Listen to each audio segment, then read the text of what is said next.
দীঘলী পুখুৰী পাৰৰ গছ নাকাটে চৰকাৰে। গুৱাহাটী উচ্চ ন্যায়ালয়ক জনালে ৰাজ্য চৰকাৰে।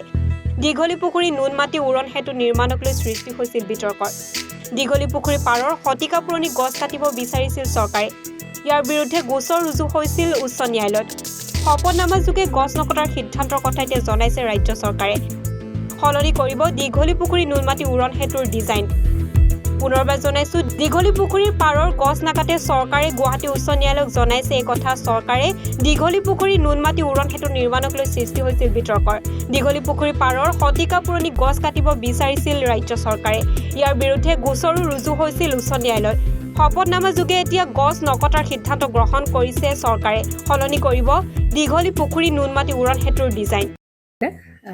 জুবিন গাৰ্গৰ গীতসমূহৰ ওপৰত আধাৰিত গানে কি আনে নামৰ এটা সুন্দৰ অনুষ্ঠান আপোনালোকৰ ওচৰলৈ আহি আছে অতি শীঘ্ৰে। অহা 15 আগষ্টৰ পৰা ধেমাজিৰ পৰা প্ৰথম অডিশ্যন আৰম্ভ হ'ব আৰু সেই অডিশ্যনৰ যোগেদি বিভিন্ন কণ্ঠশিল্পীসকলে যিসকলে এই অনুষ্ঠানত যোগদান কৰিব বিচাৰে তেওঁলোকে এই অডিশ্যনৰ যোগেদি আগবাঢ়ি আহক আৰু জুবিন গাৰ্গৰ বহুত ভাল লগা গান আমি সদায় শুনি আহোঁ। আৰু আপোনালোকৰ যদি ভাল লগা গান থাকে জুবিন গাৰ্গৰ আপোনালোকে গাই ভাল পায় তেন্তে অডিশ্যনত যোগদান কৰক। মোৰ ফালৰ পৰা আন্তৰিক শুভকামনা থাকিল এই সম্পূৰ্ণ অনুষ্ঠানটোলৈ। ধন্যবাদ।